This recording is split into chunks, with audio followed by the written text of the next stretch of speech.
a pergunta dos discípulos e a resposta do Senhor. Isso está no verso 20 ao 22. Os discípulos de João vão até Jesus e fazem a pergunta: se Jesus era aquele que haveria de vir, se Jesus era realmente o Messias. Pois até então, as preparações que João Batista estava vendo não corresponderiam aos seus anseios do Messias. Cadê o reino de Deus? João Batista está preso.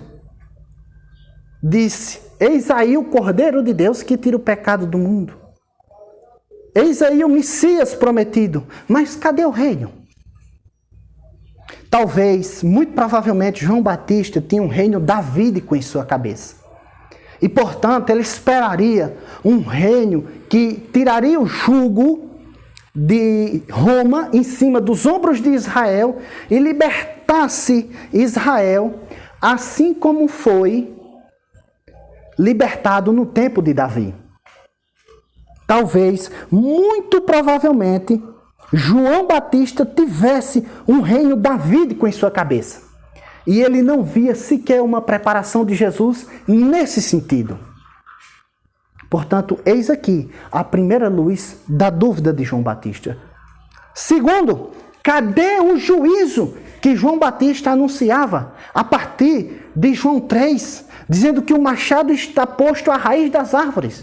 Provavelmente, João Batista tinha a libertação do Egito como base para a punição de Deus para as demais nações. Como foi que aconteceu com Moisés? Deus libertou o povo de Israel do Egito e na caminhada rumo a Canaã, todas aquelas nações que não se rendessem a Deus, Deus mandou que dizimassem essas nações. E foi assim que aconteceu com Jericó e com outras nações rumo à caminhada. Mas João Batista não consegue perceber e enxergar que o reino de Deus seria implantado de outra forma. Talvez ele tivesse esse tipo de punição na cabeça. Provavelmente também o texto não deixa claro isso, mas isso está no campo da possibilidade, e uma possibilidade real, de que João Batista era primo de Jesus, de que João Batista tinha batizado Jesus, de que João Batista tinha dedicado toda a sua vida a Deus e ao ministério. E como ele iria ser vítima de uma injustiça tão grande e tão triste e tão agoniante, sendo que o reino de Deus estaria chegando ali. É por essas coisas que João Batista começa a duvidar. Como é que o reino de Deus está sendo implantado, o Messias, o prometido, o descendente de Davi está aqui, e isso vai acontecer comigo sem eu dever absolutamente nada. E aí, os discípulos de João chegam e perguntam: Jesus, o Senhor é o que haveria de vir? E nesse momento, no momento da chegada dos discípulos de João, Jesus está operando sinais e milagres. O texto não deixa claro se Jesus operou sinais e milagres para responder aos discípulos de João, ou se os discípulos de João chegaram e pegaram ali naquele instante, naquele momento, Jesus operando esses milagres. Mas o fato é que quando os discípulos de João chegam, Jesus está operando uma série de milagres. E esses milagres são descritos aqui, a partir do verso 21. Naquela mesma hora, curou Jesus muitos de moléstia e de flagelos e de espíritos malignos, e deu a muitos cegos, deu-lhes visão. Os coxos andam, os mortos ressuscitam, é o que está no texto. olhando daqui, nós achamos que a resposta de Jesus, ela é superficial ou ela é rasa. Mas preste atenção, Jesus está falando para um grande profeta, um homem norteado e profundo conhecedor do Antigo Testamento. Jesus ele não está citando diretamente, mas ele está fazendo alusão a Isaías, capítulo de número 35, o verso 5 e 6. E ele está citando Isaías 61, versículo de número 1. Vamos ver o que diz Isaías 35, 5 e 6. Diz assim: então se abrirão os olhos dos cegos, e se desimpedirão os ouvidos dos surdos. Os coxos saltarão como os servos, e a língua dos mudos cantará. Pois águas arrebatarão no deserto, e ribeiro nos ermos. Agora, Isaías 61, versículo de número 1. Isaías 61, 1. O Espírito do Deus está sobre mim, porque o Senhor me ungiu para pregar as boas novas aos quebrantados. Enviou-me a curar os quebrantados de coração, a proclamar libertação aos cativos e pôr em liberdade os algemados, a apregoar o ano aceitável do Senhor e o dia da vingança do nosso Deus. Então, Jesus, ele fala sobre Isaías. E fala sobre o cumprimento dessas profecias. E em outras palavras ele disse: diga a João o que vocês viram e ouviram. Terceira lição que nós aprendemos aqui.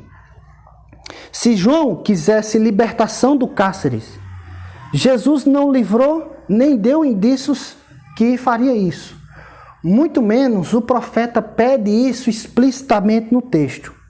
Como eu disse, porém, isso está no campo das possibilidades. O fato é um só. É que tem coisas que nós iremos pedir, mas Deus não irá fazer. Repito, há coisas que nós iremos pedir, mas que Deus não irá fazer.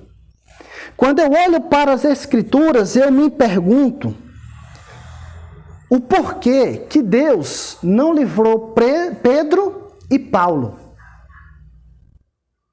Não seria melhor a igreja permanecer com esses dois grandes apóstolos, grandes escritores do Novo Testamento? Não seria melhor esses dois homens tão usados por Deus estar ali auxiliando a igreja? Mas não foi assim aos olhos de Deus. Isso foi aos meus olhos. Me pareceu bem, mas na soberania de Deus, em sua infinita bondade, não sei o porquê Deus quis assim. Foi assim que Deus quis ou foi assim que Deus permitiu? Ou simplesmente as duas coisas? Segundo, quando eu olho para as Escrituras e eu olho para a vida de João Batista, de Jesus e dos 12 discípulos que mais tarde vieram a ser apóstolos, eu comecei a imaginar por que é que Deus não livrou João da prisão, assim como livrou Pedro em Atos dos Apóstolos, e João não foi um daqueles baluartes ali do início da igreja. Já imaginaram quão emocionante seria isso? Algum de vocês já pensaram sobre isso? Aos meus olhos isso parecia fascinante, muito interessante. Mas Deus, assim, não quis, muito menos permitiu. Assim devemos entender que tem coisas que aos nossos olhos parecem muito bom, mas não é assim que Deus vai fazer. Eu olho para a história da igreja e eu pergunto, por que tanto sangue derramado? Eu olho às vezes para o dia a dia e digo, por que é tão difícil uma pessoa se converter? Porque às vezes a gente prega, porque às vezes a gente ora pela pessoa, porque a gente explica tão bem o evangelho de forma tão clara, parece que a pessoa vai aceitar e termina que não quer. Por que assim? Porque às vezes pessoas que pregam a verdade são sérias, aos nossos olhos não prospera. Não sei. Simplesmente eu não tenho resposta. Simplesmente eu não vejo nas Escrituras todas as respostas. Mas eu sei que tem coisas que Deus irá fazer do seu jeito. Isso é uma realidade. Quarta lição. Aqui também nós aprendemos que nós podemos questionar a Deus. Um questionamento sábio, com humildade e com submissão. Nós podemos questionar a Deus o problema do mal. Nós podemos questionar a Deus tantas outras coisas. Nós podemos questionar a Deus em muitas coisas. Porém, nós devemos ser sempre simples, humildes e submissos à resposta de Deus. Seja do jeito que a gente queria, seja do jeito que a gente não queria, ou seja simplesmente ser submisso ao seu silêncio.